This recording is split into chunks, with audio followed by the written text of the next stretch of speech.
Today on Clearing the Clutter Inside and Out, we are celebrating our 100th episode. We are featuring some of the best tips from all of our episodes as we wrap up our month on health and wellness.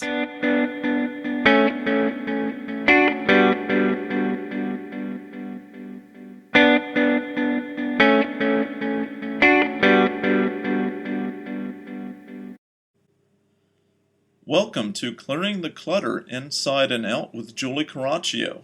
Every Tuesday at 1 p.m., hear easy-to-implement tips on decluttering all areas of your life: physical, mental, emotional, spiritual, and energetic. Learn how to release clutter and get organized to create the life you choose, deserve, and desire. An award-winning professional organizer and coach, Julie is passionate about supporting people in clearing clutter so they can share their gifts with the world and live a more joyful and fulfilling life. I have been fortunate to have the opportunity to interview a lot of amazing people.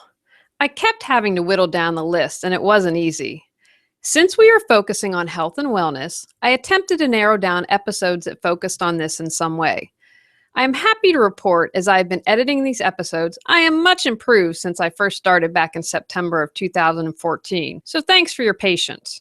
Remember, you can listen or watch every episode mentioned here in its entirety. Episode 9, How to Declutter Your Kitchen with Allison Lush. What are the common reasons you have found that kitchens get cluttered? And again, you have such a unique background with your catering as well as organizing that I bet you see things that others haven't. In our lives, our behaviors change, our lifestyle changes, the things that we own changes, and as with the rest of our environment, if our environment is not kept up to date with our actual behaviors, clutter occurs. That's the number one reason. So doing a refresh, a reboot on our lifestyle and what we actually need is the number one step to dealing with clutter in the kitchen or anywhere in the home. What have you found some of the consequences of having a kitchen that's very cluttered? You know, my observation is if it's really cluttered, you might not want to cook a healthy meal and you're just going to grab something pre-packaged. Or, I know in my home, my home is organized and clutter-free in the kitchen. I just like to bake and eat too much. So that's why we just eat too much. At least we're aware of it. But we keep all our medicines in the kitchen. And if, again, if that's an area that's cluttered, you might not be compliant with your meds. What have you found? Clutter can occur from anything. If we start, first of all, by looking at what do we own? Do we use it? Is it current for our lifestyle now? Does it have a home? That's an extremely important step. If we need to have it, where do we use it? If you need to have your meds in the kitchen because that's when you remember to take them, then it's perfectly appropriate to have them in the kitchen. They just need to have a home. So they need to be perhaps visible to you, so maybe like a basket on the counter, maybe next to the peanut butter, whatever works for you. One of the golden rules in organizing, which is the key to decluttering, one of the golden rules is look at your own life and how you live. There are no rules about how we should live, how we should organize. What works for you is what works for you. It's your home. It needs to be fluid so that you can get through your day without feeling that you're in traffic jams all the time. I need to get from point A to point B, but there's all this crap in my way and all this wasted time. So we need to figure out what those blockages are and work through them so that we can get what we need done quickly and smoothly so that it works well in our homes. And decluttering is one of the best ways to do it. But the first step is looking at how we live and figuring out our individual lifestyle. Comparing ourselves to other people is a wasted energy. If we look at other people, it should be simply to look at examples of how we can find solutions that work for us, not comparing. November bonus, Sane and Clutter-Free Holidays, Just Becauses with Julie Coraccio. Here are some examples of just becauses. You have turkey for Christmas dinner just because that's what your family did growing up. However, you want to start a new tradition of cooking Italian but feel guilty you're letting a family tradition go. You have to buy for everyone in your extended family just because that's how it has always been. But you're spending money you don't have and it leaves you stressed out and in debt and you're not sure anyone likes or needs the gifts you buy. Aunt Maple will be upset if you don't have a slice of a world-famous triple chocolate pumpkin pie just because she slaved all day in the kitchen, but you're committed to eating healthier and not going completely overboard. You really want to slow down and savor the season, but just because you have always gone to your neighbor's open house, you feel obligated, despite the fact that they leave you exhausted and drained. Remember, these scenarios and the one I just mentioned are a form of emotional and spiritual clutter. Here's a take action item for you. Where can you eliminate a just because? And if you're looking for extra credit this season, examine another area in your life where you do something just because. For example, you're friends with someone who always takes from you and never gives back just because you've been friends for 20 years. Is there another just because you can let go of? Like many things in life, this is a process. Celebrate where you are able to make changes and commit to making more changes in the future. Episode 21, Decluttering the Fridge and Pantry with Liz Taylor. What are the most common areas or ways people create clutter in the fridge and pantry? The most common ways I think people create clutter in their fridge and pantry are buying too much food at one time and not keeping track of really what they have and what they need. But I find like people buy a lot more than they actually need. I buy certain refrigerated foods, but I actually don't buy a lot of refrigerated foods. I buy some more freezer foods or pantry foods, things that are going to stay good longer. But I try not to overbuy. Nobody needs 500 tomatoes. Try to purchase that stuff more on a weekly or daily basis and not store it. And also, the other thing I find is, and I can be guilty of this too, I love my condiments. I have a bazillion condiments. I used to tease my mom about it, but I do that now too. And, condiments go bad too. So, if you buy the giant jar of mustard, but you don't use it, it doesn't stay good. So then you're kind of stuck with the mustard that you don't use and this you don't use, and then you don't go through it, and then it becomes just kind of a tangled mess. What are some of the adverse effects of having a cluttered pantry and fridge? Because I think sometimes people don't think of the consequences. It's a mess, but it's really not affecting me, but actually it is. I found that the biggest consequence is obviously eating out. It's so easy just to drive by and pick up food on your way home because the idea of cooking just sits on people's shoulders like a weight. And they're hungry and they're tired and they just are like that one little thing in their way, which is the idea of getting their meal together, is just overwhelming. It's just like the last straw. And it's just, that obviously is the biggest thing. I mean, the next thing is obviously a connection. I feel like, as I always say, the kitchen is really the heart of your home. And when you kind of sit down with a bag of food and everybody takes it off in different directions, you're losing that, even if it's 30 minutes, to connect with your family, or, even for yourself, even if you're a single person, even for yourself to sit down, think for 5 minutes. I eat lunch by myself every day. I eat at home. I use that time to read a book. I use that time sometimes to just meditate. So, it's just a time to either reconnect with yourself or reconnect with your family. And those are the two biggest things I see people missing when they don't eat at home and cook at home. Episode 24, The Pursuit of Being Busy and How It Creates Clutter with Ingrid Vanderlock. How is this belief of being busy and being busy is a good thing driven by consumerism? Do you think if we had simpler lives, simpler pursuits, and different definitions of success, would we want to be so busy? There is a writer, his name is Hamilton, and he writes about politics and consumerism. And he wrote that sentence that most people know by now that says, people buy things they don't need, with money they don't have, and to impress people they don't like. The answer is no, because if we don't have to do all those things and we don't have to have all those stuff, we would be so much more relaxed.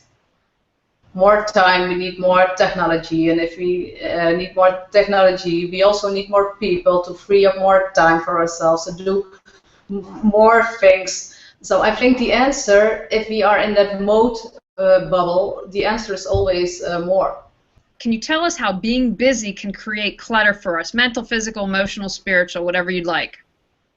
Yeah, there is what comes first, because busyness creates clutter, and clutter creates busyness, because clutter is that what stands between you and the life you want to be living. If we do the essential things and we let go of all the non-essential things that come on our way, then the way is free to reach our goals and to do what we want to do. So I think, yes, clutter makes us busy, but also being busy creates a lot of clutter, because all the things we create with being busy, things we do, we need stuff to things we do, or it needs place in our agenda, in our computer, or in our head.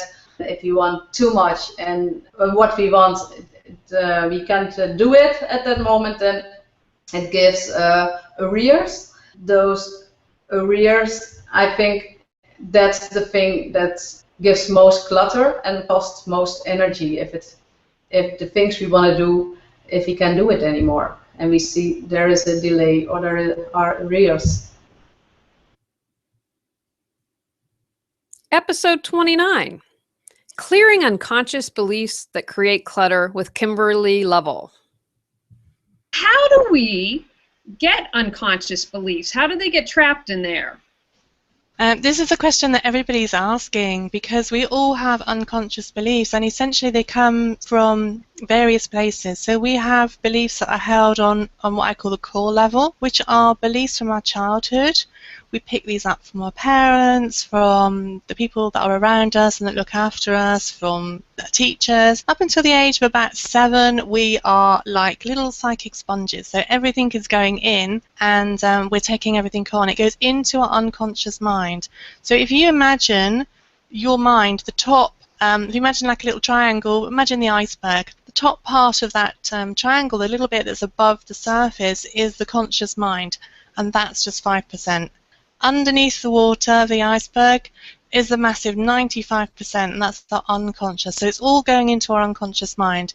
It comes from our caregivers. It comes up to the age of about 7, when all of our beliefs are kind of pretty much formed by that age, which is quite shocking, really. Also, we have beliefs that are on the ancestral level, so they're handed down either through the genetics or in our morphogenetic field. They're coming from, grandparents, great-grandparents, great-great-grandparents. They say it goes back 7 generations, but I think sometimes more. So we've got ancestral beliefs. We've also got collective unconscious. So we're constantly bombarded with information.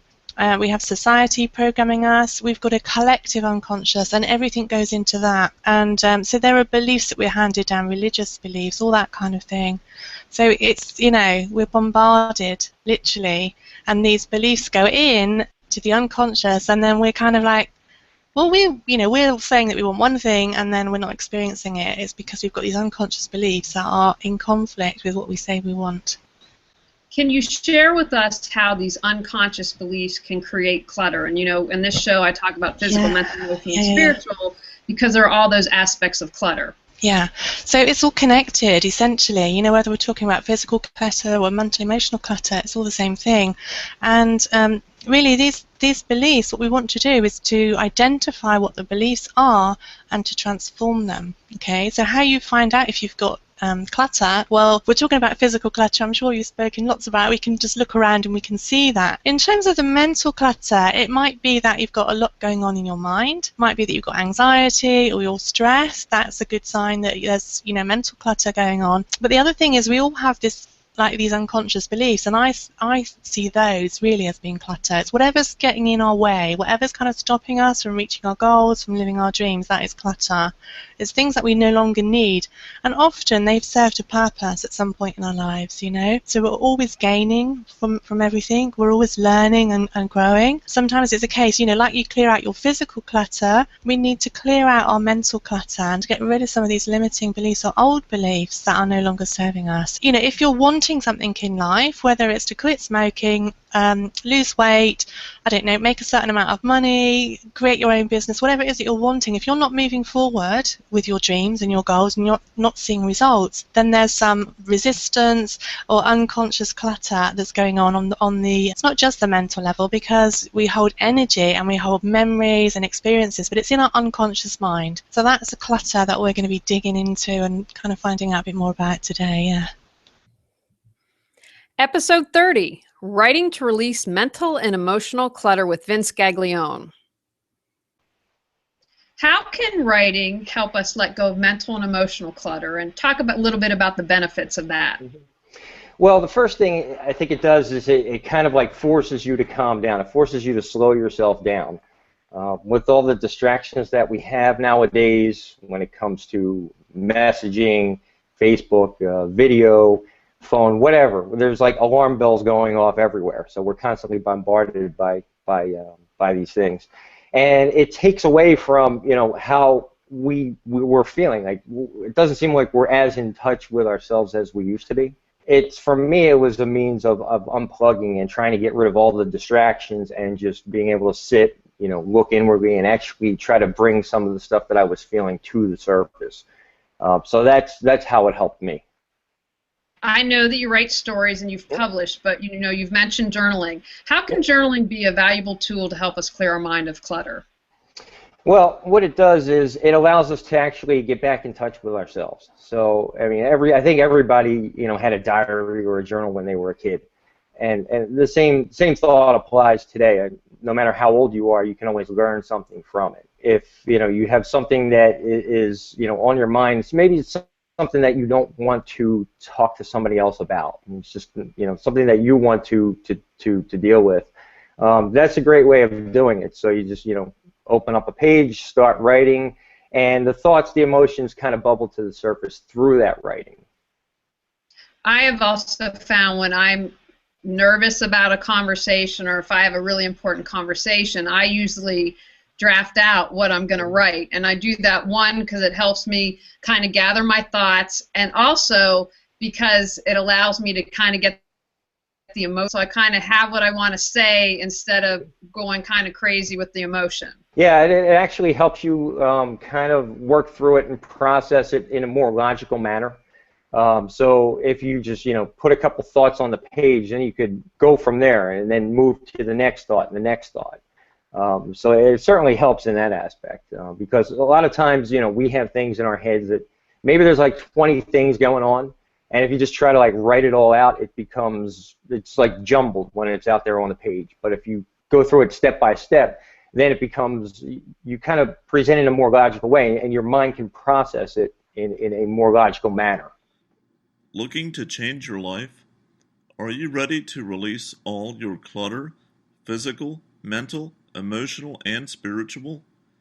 Our Declutter Your Life is a year-long how-to, go at your own pace workbook course to guide you through the process of clearing clutter, also available by 3-month individual topic. Learn more at reawakenyourbrilliance.com. February bonus, Having Gratitude to Release Clutter with Julie Coraccio. When we are in gratitude, it's hard to accumulate emotional and mental clutter. You cannot hold two opposing thoughts at once. When we are grateful for how much we have, it lessens our need to get more and more, which can easily create physical clutter. By having gratitude, we raise our vibration and can attract what we choose to in life. What are you grateful for? Do you share your gratitude? I love social media because you can really learn a lot about a person. Examine your posts, tweets, and comments. Are yours mainly positive and uplifting and expressing thanks, or are they mainly complaints and negatives? We can often be on autopilot and not even aware of what we are saying. Look at your friends' posts that are generally upbeat and positive. Do you get that they have a sense of gratitude? Observe your coworkers, friends, and families. Do you sense a pattern with people who are thankful for what they have? My grandmother had Alzheimer's, and we were fortunate to have a caretaker, Tressie, who was a phenomenal human being. After my grandmother died, she and her husband lost their house to a fire. My parents and I went to visit them. As Paul was a minister, they asked if we could all pray before we left. We held hands, and Paul led us in a prayer. He and Tressie talked about how grateful they were for all they had and how they wanted our family to be blessed. I started to cry because I was so moved by their ability to be thankful after having lost everything and to want to make sure we were taken care of. When you have gratitude, you can see what truly matters.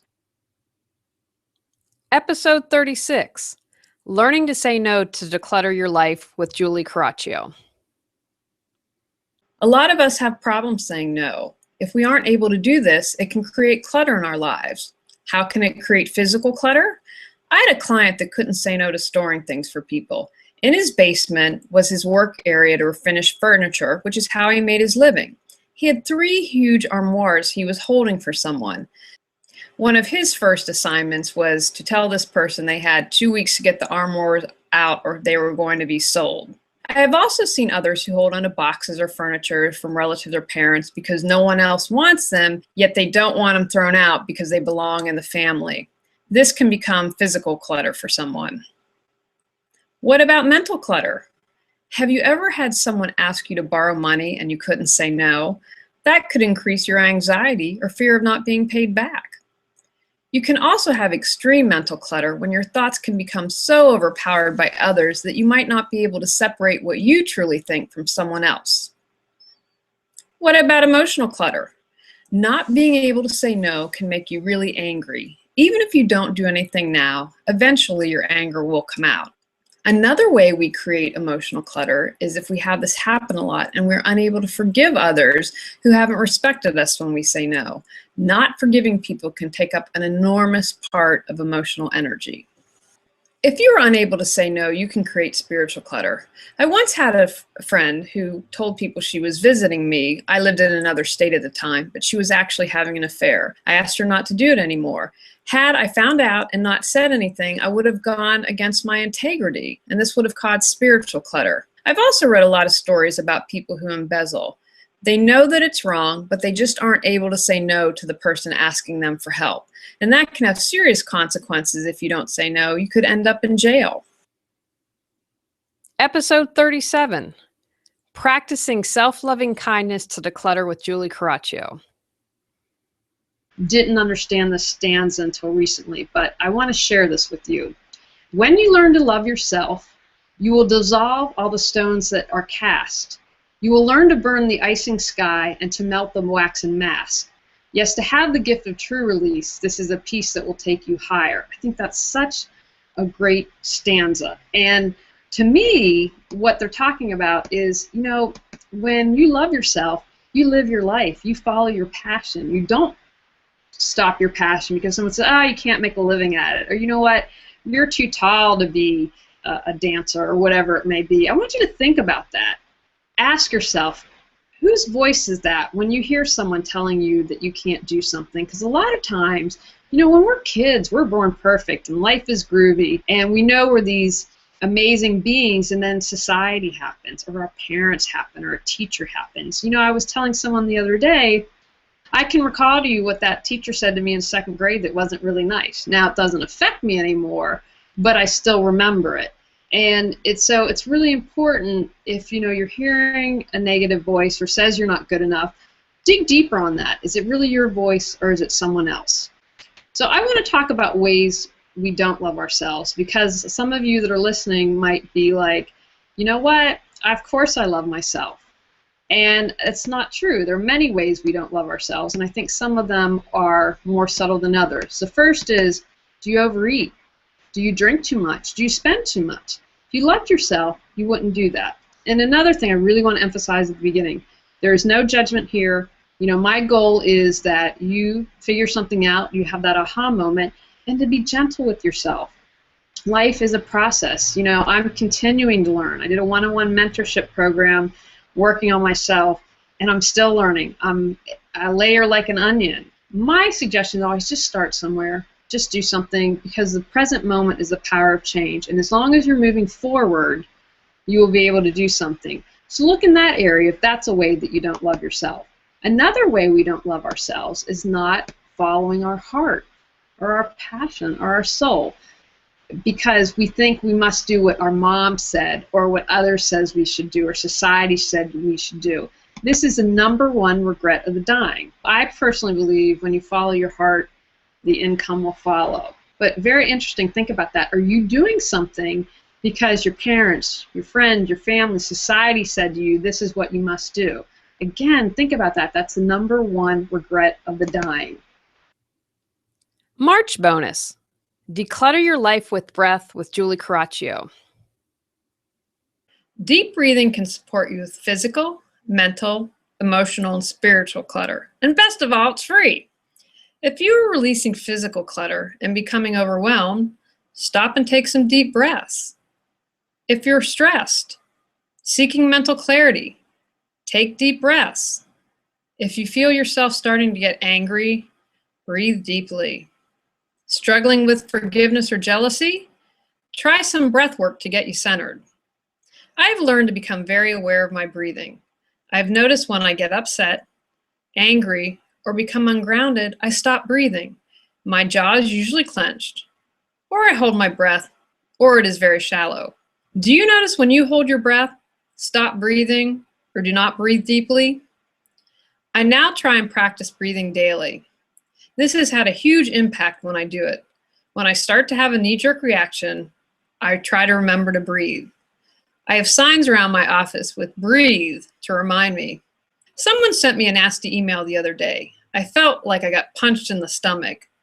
By breathing, I could get centered, back in my body, and respond not from anger, but from a place of neutrality and clarity. There are lots of benefits from breathing from the diaphragm and deeply. I encourage you to do your own research, but some of the ways it supports you are deep breathing releases toxins, releases tensions, can lessen pain, it strengthens your immune system, supports digestion, and boosts energy. Episode 42, Using Aromatherapy to Declutter Your Life with Rachel Seavey.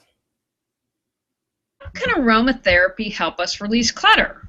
Well, aromatherapy can help us release physical clutter, mental clutter, emotional clutter, spiritual clutter. You can use it by putting the aroma into the air. I like to use peppermint oil for physical clutter.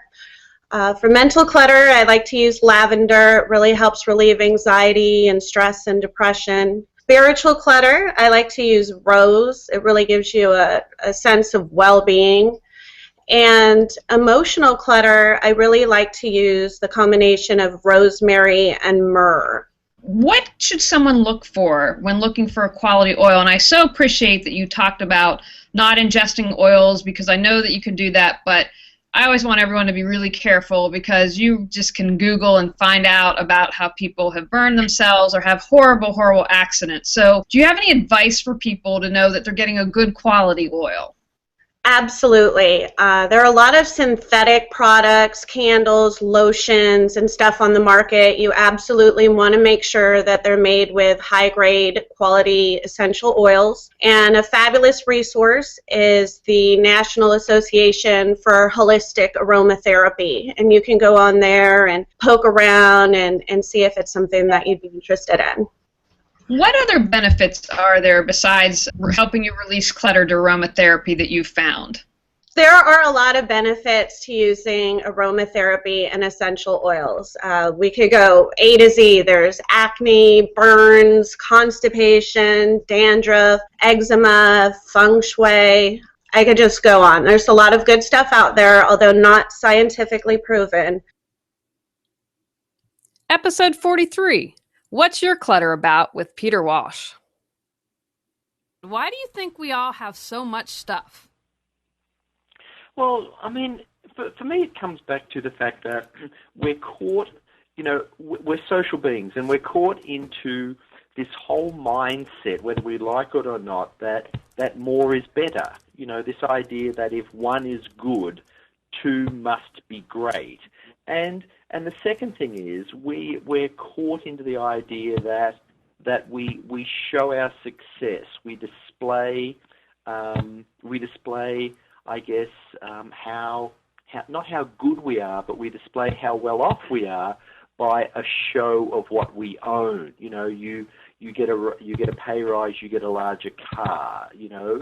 And so much of who we are and what we project is strangely tied to what we own. And I think we then get caught very much into what I call the product and the promise.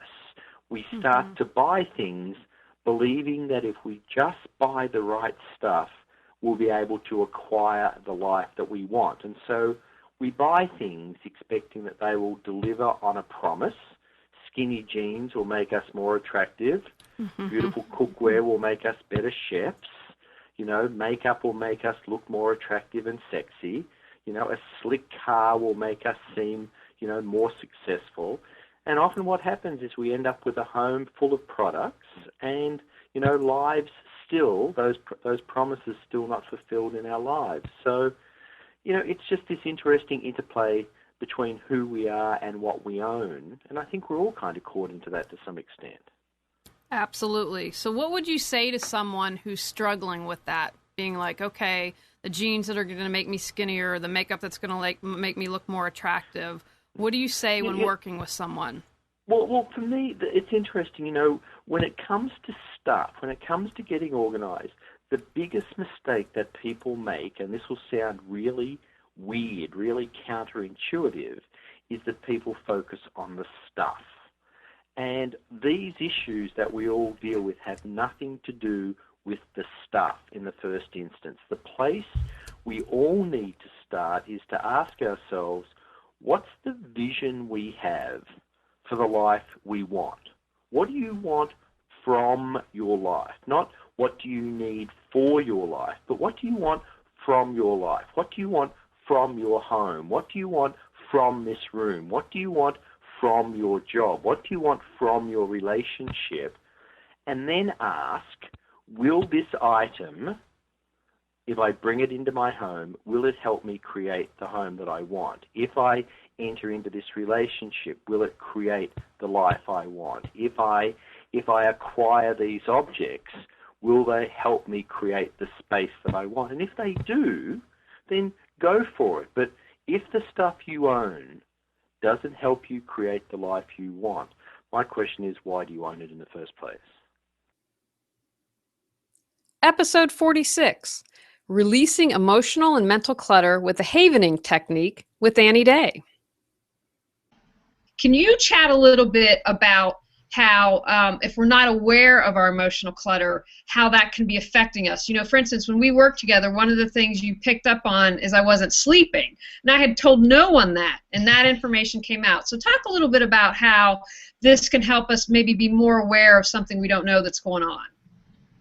I think what it does is, once you're in a relaxed state, because quite often we're only doing shallow breathing, and quite often we're unaware that we're not taking a really deep breath, and so once our mind becomes starved of oxygen and the brain isn't getting enough oxygen, it goes into fight or flight mode.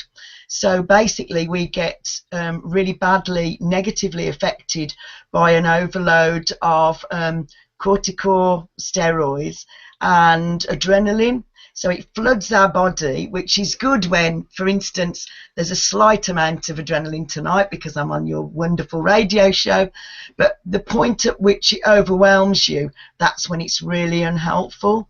So by doing the havening and stroking yourself while you're saying positive affirmations to yourself could actually make a real big impact into stopping you from doing that. So literally, as soon as you find you're having an unhelpful thought, you could immediately put in something a bit more positive just by saying, everything I touch turns to gold, or everything I touch is successful. So literally, as soon as that unhelpful thought comes in, just by stroking yourself with these what are quite soporific movements, can make a really big difference to your mental state, but also just the fact that most of us aren't getting enough physical touch as well. So this is a really good way of actually hugging yourself and being very gentle to yourself. I've discovered that men especially have really benefited from the havening technique, because most of them have said that they don't even put their aftershave on gently. Women tend to gently smooth our creams into our faces. Men's go slap, slap, slap, slap, slap. all over their faces. So they've said this is probably the first time since they were a child that they've actually touched themselves gently with positive intent. So that's been a really good part of doing the havening. Their relaxation levels are a lot higher as well immediately. Episode 49, Decluttering with the Fly Lady. Body clutter or clutter in general, how does that affect your body, mind, and spirit? Well, it's the clutter is in your mind, and the results of the clutter that's in your head, it is behind, all around you. It builds up on your backside. It's in your living room. It's in your kitchen drawers. Clutter is everywhere because you're not taking care of yourself.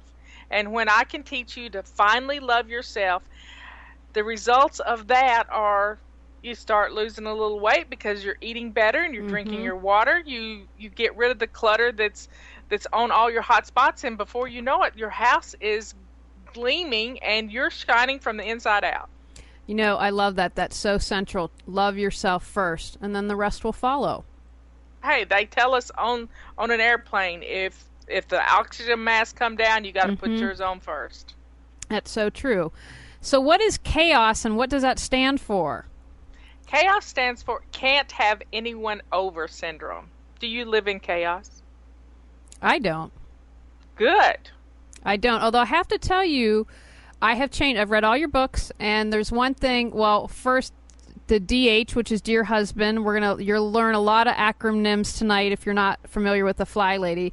But that was a light bulb moment for me, and I believe your husband Robert said to you was to take the socks off and not turn them inside out, which saves you a step when you laundered them. And I think I love brilliant. that. I mean, it is. It's brilliant. I'm like, he needs to get an Academy Award or something for that, because that has literally made a huge difference. And I don't have clutter. I'm organized. But one thing I did that I changed since reading your books was I used to leave dishes in the sink. Now, not a ton, and I'm not talking about the pan that needs to be soaked overnight, but I used to leave the dishes in the sink. And after you're reading your book, I do not do that anymore. A little bit I'll slip up now and then, but I have to thank you to that. So that leads to my next question. Why does it always start with a shining your sink? Well, because you got to start someplace. Why not? Why not the sink? So that's where it started with me. When I sat down to try to figure out why I was not organized, I was determined to know, why I couldn't keep house. And what I realized is I had never established a habit. And when you don't establish a habit, then you have ineffective habits. So I picked keeping my sink clean and shiny as that one thing to start with. And I could obsess about it. I spent 2 hours shining it the first time. I had to take a chisel to our hard water and the calcium deposits around the rim and around the faucet. And I worked diligently at keeping that sink clean and shiny for the whole month of January. And psychologists tell us it takes 21 days to establish a new habit. Well, no, it doesn't. I think we need a little grace in all of it. And so, and being kind to me, I made 2 New Year's resolutions, and one of them was to get organized, and the other one was be kind to me. And that's why shining the sink changed everything, because then the countertops got cleared and the dishwasher got empty, because you're not going to put a dish in your sink, so you've got to have a dirty dish disposal unit. And then the stove, it looked around the room and said, everything else is clean me too. And before you knew it, it was easy to go into the kitchen and start cooking a meal for yourself and not feel guilty. Looking to change your life? Are you ready to release all your clutter, physical, mental, emotional, and spiritual? Our Declutter Your Life is a year-long how-to, go at your own pace workbook course to guide you through the process of clearing clutter, also available by 3-month individual topic. Learn more at reawakenyourbrilliance.com. Episode 53, Feng Shui. Change your space, change your life with Shelley Sparks. Well, Feng Shui is the Chinese art of placement. So it helps you to arrange your environment, to bring the best results possible for yourself. So good luck. Many times people contact me because their love life is in distress, or they'll contact me if they're having problems with money, or sometimes just family issues. And by rearranging your environment, you can help to smooth the path for things to go much better in your life. Now, can you talk about the basic principles of feng shui? And, my understanding is, after reading, you're the first feng shui person I've talked to, is clearing the clutter is a basic principle of feng shui. Yeah, clearing clutter is really, really important. And that's actually one of the tips that I was going to offer in terms of the 3 things that you could do today to help your life. But it's much, much more than clearing the clutter. Not everybody lives in clutter. There's many people that I work with, and their homes are just, totally uncluttered. Mm-hmm. And then there's people that I know that have a certain amount of clutter, and it's okay. So it's really about balancing your environment. So, for instance, on a very, very basic level, if your home is too dark, you need to lighten it up. If all of your rooms are colored white, then you need to add some color to it, because that's where you're living. That not only reflects you, but it also shapes you. If you're not living in a balanced environment, your life can become unbalanced. Episode 57, Decluttering Your Life Through Forgiveness with Maria Kramer. How not forgiving, whether it's ourselves or someone else, can create emotional, mental, or spiritual clutter. If you can think of yourself, whenever we have lower vibrational emotions like anger or bitterness or resentment, think of it as all these emotions get stuck on a cellular level. So it's literally like living with a garbage can that you don't empty for how many years you're old. We've got a lot of garbage out there for everyone, I'm sure. It was funny. I wrote a little piece about this yesterday. I'm like, and then all of a sudden the memory of when the New York sanitation strike was many years ago. And you drove down the street and it just piled up. So that's sort of what happens in our cellular memory and in our bodies when we hold on to these heavy, I almost see it on an energetic level like coals in our bodies. It's like our cells become filled with this dark muck. It causes blockages in our energy system, in our meridian pathways, so energy can't flow properly into our organs and our systems, the nerves, the muscles, the bones. It affects everything in our physical body as well as in our energy field. Can you talk maybe and give a concrete example for people who are listening who might not be that familiar with energy work and like, okay, so it causes a blockage, say, in some area, but how would that translate into everyday living? If I'm not forgiving, or if I've had a lot of judgments or a lot of anger or disappointments in our life, it typically will affect us in a way that we are not living in the present moment anymore. We are still connected to that event 20 years ago when my mom said, if you do this, blah, blah, blah, I will never forgive you, or whatever it might be. And so when that happens, something happens in our neural pathways, also in our brain. And so it literally affects how we think and how we believe. And it just amplifies. And so first there was the incident of I'm not feeling worthy, I'm not feeling loved, I feel abandoned, I'm not good enough, I'm not wanted, there's no space for me. It affects us in so many different ways. And it creates now these belief systems that get anchored in. And then, because it's now a belief system perhaps, then all of a sudden other people show up in our life that actually compounds and make that belief true. And so we start this whole pattern that then will create more of the same in our lives. Episode 63, Declutter Your Life. Stop comparing yourself with Julie Coraccio. Comparing yourself to others can create a lot of spiritual clutter and waste a lot of energy. If you are always comparing yourself to somebody else, how can you celebrate and share your gifts? You are a unique individual with unique talents, physical characteristics, and personality traits.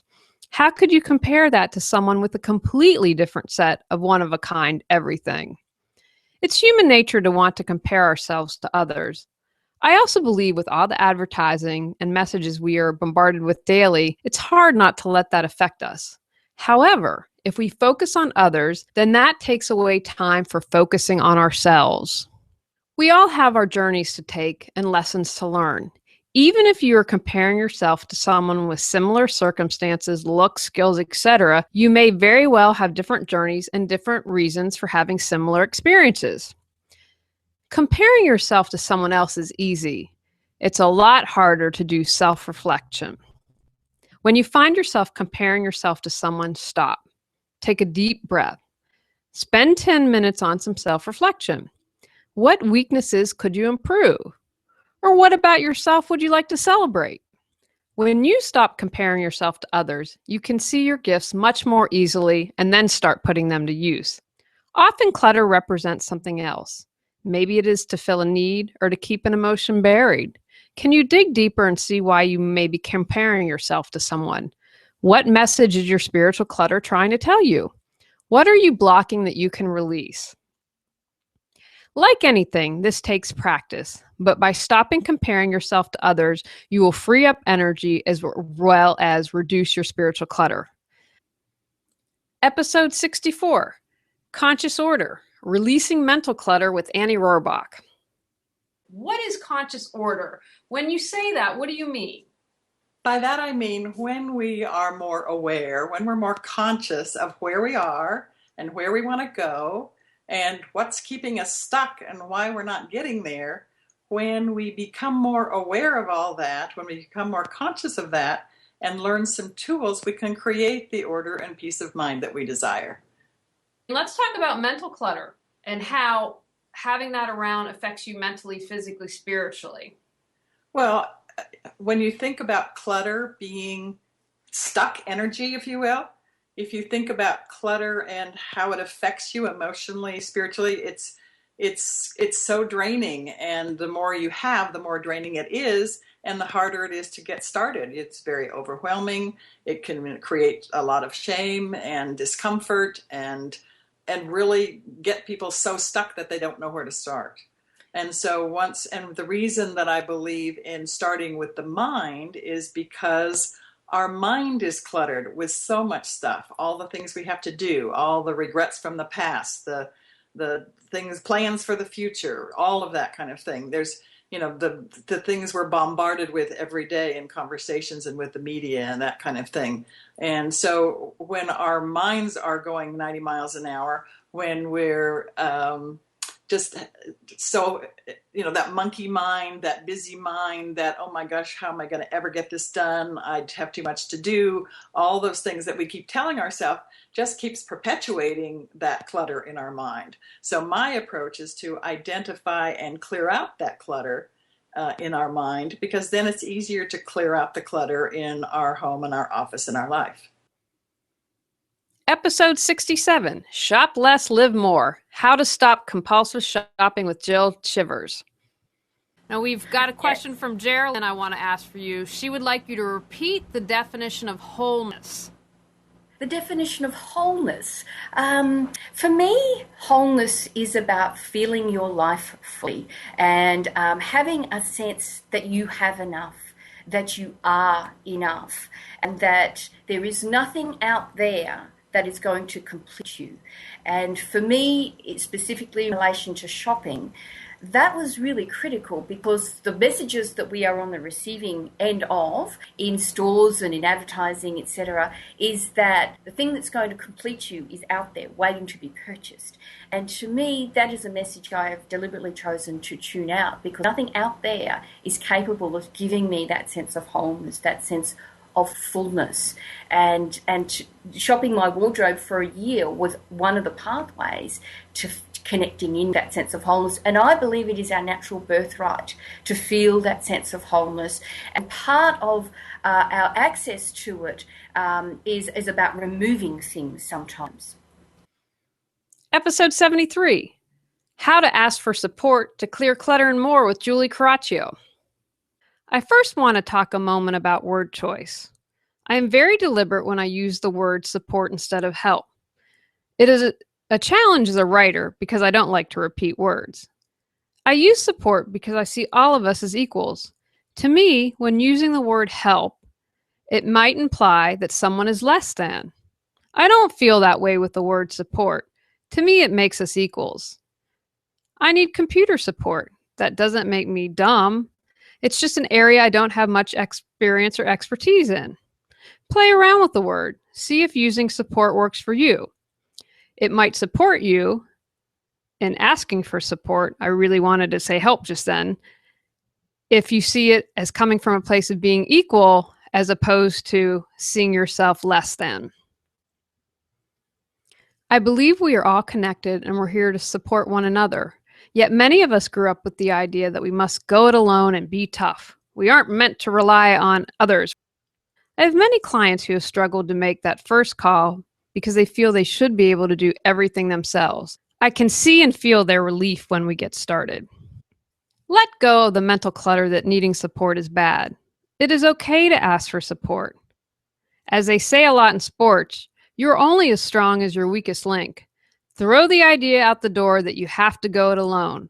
Many of us would be the first to offer assistance, but hesitate when we are struggling.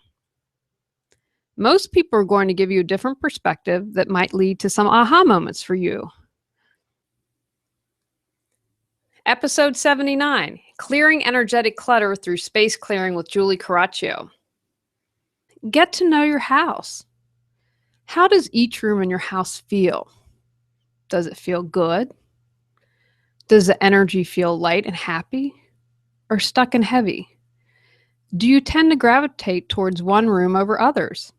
How does that room feel?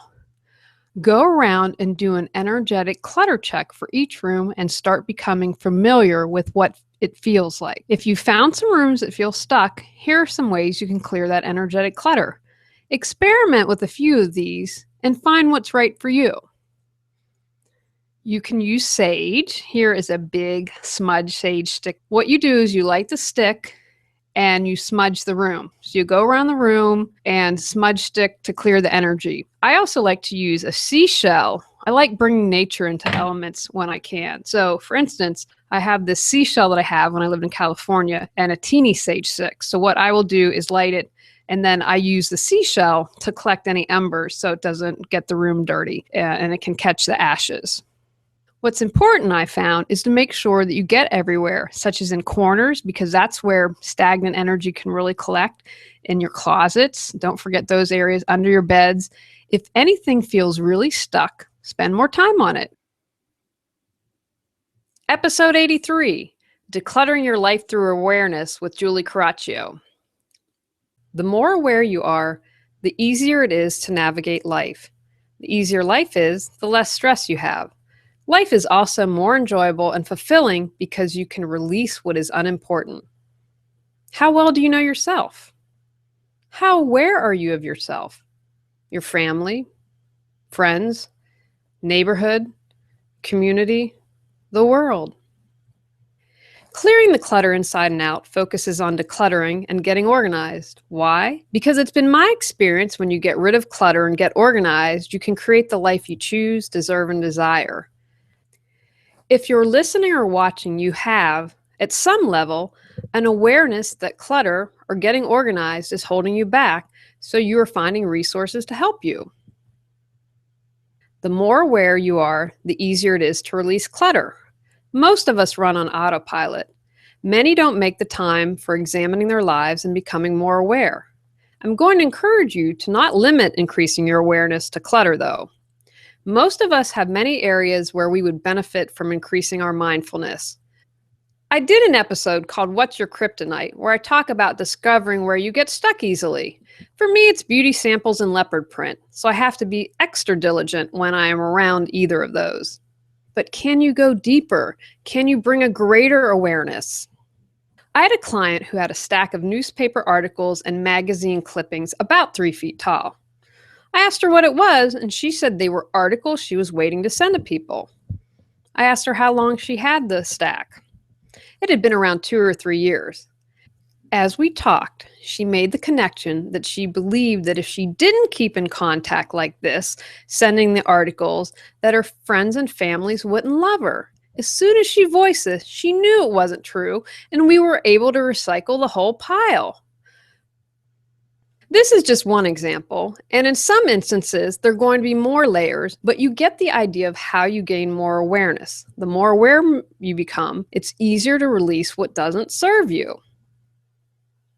Look around at your physical clutter.